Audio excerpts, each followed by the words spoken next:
I am Satya, my name is Satya और मैं BHU से हिस्ट्री ऑफ टूरिज्म का स्टूडेंट। तो मैं आज आप लोगों को काशी के बारे में, सारनाथ के बारे में, भगवान बुद्ध के बारे में आप लोगों को एक्सप्लेन करने जा रहा है। जिस तरह से पूरी दुनिया में काशी के अनंत नाम है और जैसे आकाश में तारे हैं वैसे काशी के नाम है। काशी के नामों की आज तक कोई फिक्स बुक नहीं बन पाई है और आप पढ़ते जाइए और आपको तमाम नाम मिलेंगे। उसी प्रकार से हमारा सारनाथ है, इसके भी 4 नाम हैं। इसका नाम है सारनाथ, शारंगम, ऋषिपत्नम और मृगदा। उसी प्रकार से जो हमारा भारत है इसके भी 5 नाम हैं। इसका नाम है बिहार, शॉर्ट कोड में इसको बिहार बोलते हैं। बी माने भारत, आई माने इंडिया, एच माने हिंदुस्तान, ए मीन्स आर्यावर्त, आर मीन्स रेवतीखंड। तो मैं सारनाथ के 4 नामों को बताने जा रहा हूँ आप लोगों को। सारनाथ, सारंगम, ऋषिपत्नम और मृगदा। शार मीन्स उपदेश, नाथ मीन्स भगवान बुद्धा। भगवान बुद्ध के प्रथम उपदेश देने के कारण इस स्थान का नाम पड़ा सारनाथ। यहीं से बुद्ध धर्म शुरू होता है। इसके पहले दुनिया में बुद्ध धर्म को कोई नहीं जानता था। ये बुद्ध धर्म का मेन प्लेस है जहाँ पे आज आप लोग खड़े हैं। वैसे तो बुद्ध भगवान ने बुद्ध धर्म को विकसित करने के लिए, डेवलप करने के लिए पूरे एशिया में बुद्धिज्म को फैलाया। लेकिन जो 4 इंपॉर्टेंट प्लेस है वो लुम्बिनी नेपाल में जन्म हुआ था बुद्ध भगवान का, जो प्राचीन काल में हमारा इंडिया था। लुम्बिनी नेपाल जो है प्राचीन काल में वो हमारा एंशिएंट भारत था और बोधगया में उनको इनलाइटमेंट हुआ था और कुशीनगर में उनका डेथ प्लेस है, मृत्यु स्थल। और सारनाथ में जहाँ पे खड़े हैं, सारनाथ में ही भगवान बुद्ध ने प्रथम उपदेश दिया और यहीं से बुद्धिज्म को शुरू करके पूरे एशिया में फैलाया और यहीं पे संगठन भी बनाया और बुद्धिज्म को शुरू सारनाथ से ही किया और यहीं से शुरू करके पूरे एशिया में फैलाया। और प्रथम वर्षावास, रेनी डे का प्रथम वर्षावास भगवान बुद्ध सारनाथ में ही व्यतीत करते थे। इस तरह से हमारे काशी के भी अनगिनत नाम हैं, जिनमें मैं उनको कुछ नामों को बताऊंगा। जैसे काशी का नाम है काशी, बनारस, वाराणसी, मोक्षदायिनी, काशीपुरी, जयपुरी, जैनशिला, कुमदुनी, मुकुलनी, जितवरी, अल्फांस नगरी, सार्वभौम नगरी, वेद नगरी, ऋगुसोटी, अजुरसोटी, श्यामसोटी, अथरसोटी, इंगलासोटी, पिंगलासोटी, सुसुम्नासोटी, ब्रह्मपुरी, विष्णुपुरी, शिवपुरी। जो काशी का प्राचीन नाम है वो है क्या? ब्रह्मपुरी है, फिर विष्णुपुरी, फिर शिवपुरी। सबसे पहले ब्रह्मा जी की नगरी थी तो ब्रह्मपुरी कहलाई, लेकिन ब्रह्मा जी ने बाद में इसको विष्णु जी को दे दिया तो ये विष्णुपुरी हो गई और विष्णु जी से ये शिव बाबा को मिला। तब से ये नगरी आज तक शिवपुरी, बाबा भोले विश्वनाथ की नगरी और काशी विश्वनाथ पुरी के नाम से फेमस है। और इसी सारनाथ में ही 2000 ईयर बैक्स की जब बात करते हैं तो 2000 साल पहले अशोक सम्राट के द्वारा भारत का अशोक स्तंभ, अशोका पिलर सारनाथ में ही स्थापित किया गया। जिस अशोका पिलर को भारत के सरकारी विभागों में पैसों पे, रुपयों पर, सिक्कों पर, नोट पर, ओट पर सब सारनाथ से लिया गया और उसके ऊपर होता अशोक चक्र। जिस अशोक चक्र को भारतवर्ष के राष्ट्रीय झंडे के बीच में सारनाथ से ही लिया गया। और ये जो अशोक पिलर है, अशोक पिलर के अंदर जो है 4 शेर हैं जो हमारी चारों दिशाओं को सूचना देते हैं। और ये जो अशोक पिलर है, अशोक पिलर के सबसे नीचे कमल का फूल है जो कि इन्वर्टेड है, जो कि उल्टा है। यानी कि भगवान बुद्ध जब पैदा हुए थे तो 7 कदम चले थे, शायद कमल के फूल उनके पाँव के नीचे खिला था, लेकिन मृत्यु के समय वही कमल का फूल उल्टा हो गया था। यानी उल्टा कमल का फूल भगवान बुद्ध के मृत्यु को दर्शाता है। Inverted lotus flower show the death of Buddha. और सबसे ऊपर जो अशोक चक्र है, यह अशोक चक्र हमें संदेश देता है कि जीवन ही गति है और गति ही जीवन का नियम है और ठहराव में मृत्यु है। जब तक हम चलते रहेंगे तब तक तो ठीक है, लेकिन जिस दिन बैठ जाएंगे उसी दिन मृत्यु हमारे पास में आना शुरू हो जाएगी। और ये जो अशोक चक्र है ये हमारे दिन और रात के 24 घंटे को भी बताते हैं।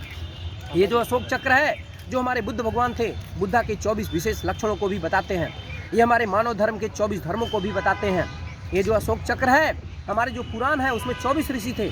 पहले ऋषि विश्वामित्र और 24वें ऋषि याज्ञवल्क, ऐसे 1 से लेकर 24 ऋषि, ये 24 ऋषियों को भी डिनोट करते हैं 24 तीलियाँ। और हमारी जो गायत्री मंत्र है उसमें 24 अक्षर है तो ये 24 तीलियाँ हमारे 24 अक्षरों को भी डिनोट करती हैं। और हमारा जो जैनिज्म है उनमें भी 24 तीर्थंकर हैं, श्रेयांसनाथ, पार्श्वनाथ, ऐसे करके 1 से 24 तीर्थंकर हैं तो उनको भी ये डिनोट करते हैं। हम लोग का जो प्राचीन भारत था, दुनिया का सबसे बड़ा देश भारतवर्ष था, उसमें एक राजा अशोक सम्राट जो इतने बड़े साम्राज्य को देखता था। तो अशोक का जैसा राजा होना बहुत मुश्किल है। और 15 देश हमसे अलग हो गए, Afghanistan, Pakistan, Bangladesh, Burma, Bhutan, Sri Lanka, China, Myanmar, Cambodia, Tibet, Nepal. तो ये हमारा प्राचीन भारत था, ये हमारा अखंड भारत था जो हमसे अलग हुआ, जो आज हमारा हिस्सा नहीं है। प्राचीन काल में वो हमारा एंशिएंट इंडिया था जो हमारा हिस्सा आज नहीं है। और इसी स्थान पे आप लोग देखेंगे कि एक जो टेम्पल है जिसको मेन टेम्पल बोलते हैं, उसकी स्थापना 1932 में की गई। 1932 में आतंकवादियों के द्वारा हैदराबाद में भगवान बुद्ध के मूर्ति के साथ कुछ खिलवाड़ हुआ तो 1932 में मेन टेम्पल का स्थापना किया गया और इसके अंदर बुद्ध पूर्णिमा के दिन यहाँ पे बहुत बड़ी भीड़ हो जाती है इस मेन टेम्पल को देखने के लिए।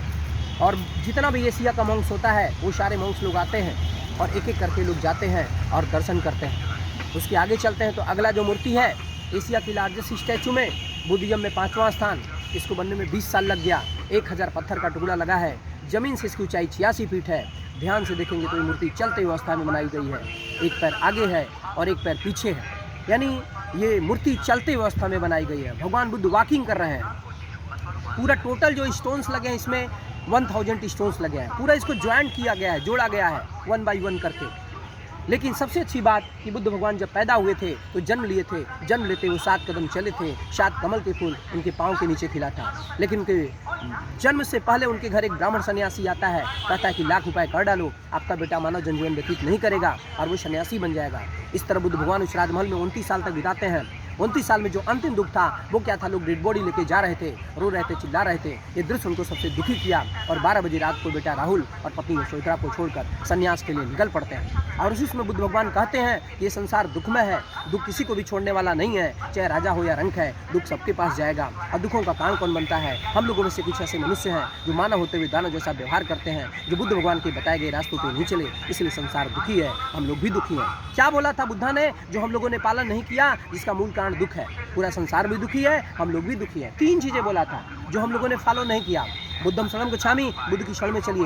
धर्मम शरणम गच्छामि, धर्म का पालन करिए। संगम शरणम गच्छामि, सभी लोग संग में चलेंगे, प्रेम से चलेंगे, भाईचारा से चलेंगे। लेकिन आज तो भाई भाई को गोली मारने के लिए तैयार है। आज का मानव मांस मछली खाता है, मदिरा का सेवन करता है, जीवों का हत्या करता है। ये क्या है? मानव के किए गए बुरे कर्म है। और हमारे रामायण में बुद्धा से पहले एक चौपाई लिखी जा चुकी है, जस जस होए धर्म के हानि, बाढ़ई असुर अतुर अभिमानी। जैसे जैसे हमारे धर्म को ये दानव रूपी मानव खत्म कर देगा, एक दिन पूरी सृष्टि खत्म हो जाएगी। सृष्टि है क्या? वो एक देवी है, वो आई कहाँ से? काशी से आई। और सृष्टि का अंत भी कहाँ से होगा? काशी से होगा। काशी में घाट है जिसे बोलते हैं महाशमशान घाट। पूरी दुनिया का, पूरे वर्ल्ड का, पूरे विश्व का, पूरे संसार का जो महाशमशान घाट है वो हमारे काशी में है, जिसे बोलते हैं मणिकर्णिका घाट, जहाँ पार्वती जी का कान का कुंडल गिर गया और गिरने के कारण उस घाट का नाम पड़ गया मणिकर्णिका घाट। और जो लोग काशी के महात्मा को जानते हैं पूरी दुनिया से डेड बॉडी को लाते हैं और वहीं पे दाह संस्कार करते हैं। कभी कभी तो वहाँ जगह नहीं बचता, एक बॉडी के ऊपर 50 बॉडी रख के जलाई जाती है। तो कहा गया जिस दिन उस घाट पे सिर्फ 1 सेकंड के लिए डेड बॉडी जलना बंद होगा, उसी दिन पूरी दुनिया जल में विलीन हो जाएगी।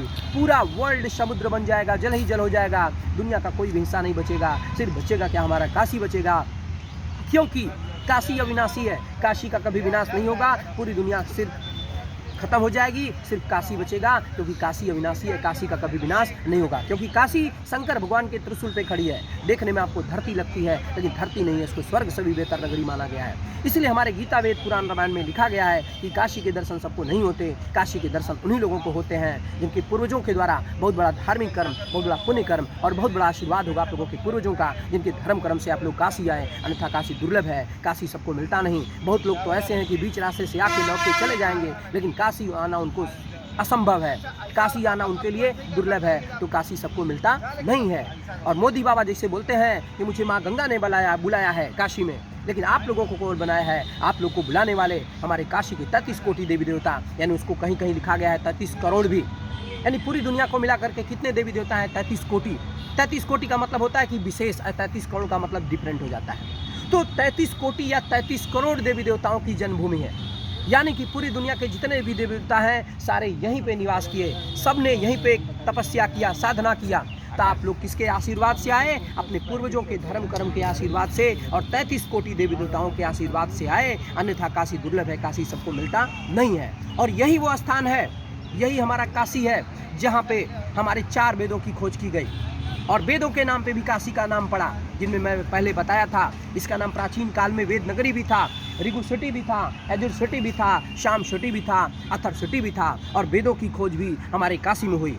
और दुनिया की सबसे पुरानी चीज़ वेद है, लेकिन वेदों से भी पुरानी हमारी काशी है। आज तक कोई भी भूगर्भ शास्त्री खोज करके नहीं बता पाया कि इस दुनिया में धरती पे काशी कब आई थी। यानी काशी को ancient city of the world बोला जाता है। दुनिया का सबसे पुरातन शहर, सबसे प्राचीन शहर वो कौन है? हमारा काशी है। और इसी स्थान पे काशी में ही हमारे 3 नाड़ियों की खोज की गई, जो मानव प्राणी का सबसे विशेष भाग है, विशेष पार्ट है। और नाड़ी के डिस्टर्ब हो जाने पर यदि कोई डॉक्टर आज तक न बचा पाया है, न बचा पाएगा, वो बचाएंगे तो भगवान बचाएंगे। और 3 नाड़ियाँ की खोज हमारे काशी में 3 नदियों के किनारे की गई।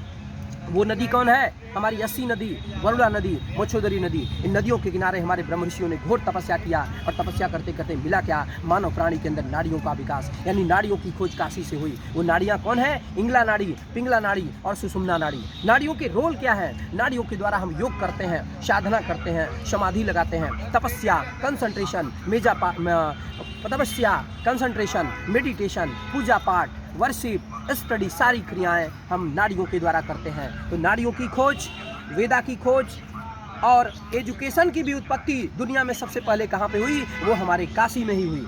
यानी एजुकेशन भी काशी से शुरू होता है, यानी वेद से ही एजुकेशन की स्टार्टिंग है। नालंदा में तो प्राचीन विश्वविद्यालय था, लेकिन जब उन लोग को हायर एजुकेशन लेना आता था तब वो काशी में आते थे और यहाँ पे हायर एजुकेशन के लिए आते थे। यानी काशी में प्राचीन काल से भी बहुत बड़े बड़े विश्वविद्यालय थे। इसीलिए काशी का इंट्रोडक्शन को बहुत सारे एग्जाम में पूछा गया है कि please tell about your Kashi. तो Kashi is city of education, Kashi is city of temple, Kashi city of tradition, Kashi city of culture, Veda, Puranas, ghat, Vitthal, Banarasi club, so many descriptions of Kashi. तो काशी के डिस्क्रिप्शन को करना इतना आसान नहीं है, बहुत अच्छे लोग नहीं कर पाते हैं। तो मेरे में क्या दम है? मैं तो एकदम नहीं कर पाऊंगा, क्योंकि मैं एक स्टूडेंट हूँ, मुझे मेरी स्टडी बहुत अच्छी नहीं हुई है, लेकिन प्रयासरत है कि मैं अच्छी स्टडी करूँगा और लोगों को अच्छा से अच्छा ज्ञान दूंगा, जिससे लोग जाने कि हाँ वास्तव में काशी के लोगों में दम है। और बहुत सारी चीज़ें काशी के बारे में है जो मैं नहीं बता पाऊँगा, क्योंकि काशी इनक्रेडिबल है। पूरी दुनिया में दुनिया की जो सबसे सार्वभौम नगरी है, यानी दुनिया की सारी चीज़ें प्राचीन काल से ही काशी में उपलब्ध थी, इसलिए इसका प्राचीन नाम सार्वभौम नगरी भी है और यूनिवर्सल सिटी भी है। तो एक बार हम लोग प्रेम से बोलेंगे जय श्री राम।